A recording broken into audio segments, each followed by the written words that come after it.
Lower Fort Garry in the 1830s, it's probably a very noisy and bustling place. What the Hudson's Bay Company is doing at Lower Fort Garry is managing its inventory of trade goods and supplies going out across pretty much all of Western Canada. It's really pretty fundamental to the smooth operation of a transcontinental trading network.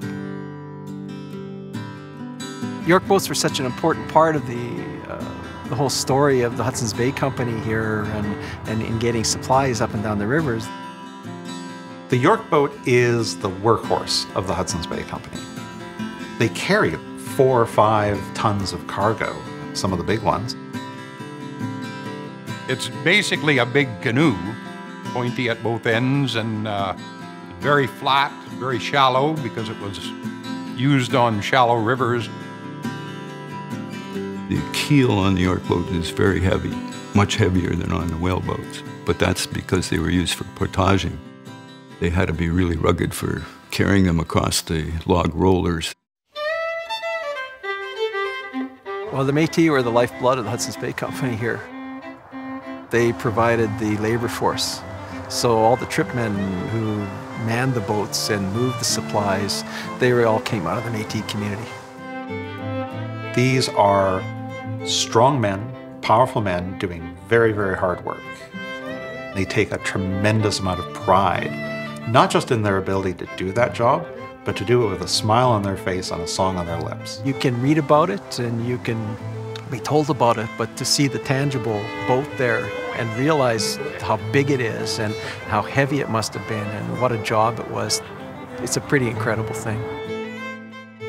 We wanted one on exhibit that replicated what the boat would have looked like in the 1850s.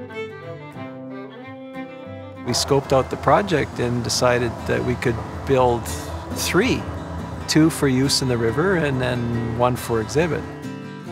To have boats that the local Métis community could have access to, be out on the river and experience that tradition, really caught people's imaginations. The full-size replica is 43 feet long. It's 10 feet in the beam.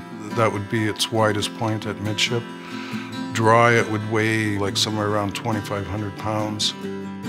It's built on a oak timber frame and keel.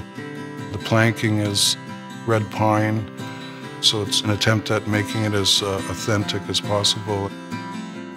Seeing the gradual progress, seeing this graceful form evolve out of a bunch of scraps of wood.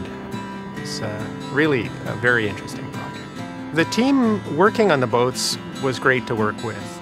Real diverse sense of personalities, skill sets, but also the wonderful sense of history. Even people that really don't know much about the history or the boats are very interested and curious about them. I'm hoping that we'll be able to have a public offer where visitors to Lower Fort Garry will have an opportunity to go out on the river and spend a few minutes out there rowing the boat up and down. I think it gives them a perspective of just how important the Métis people were to Red River history.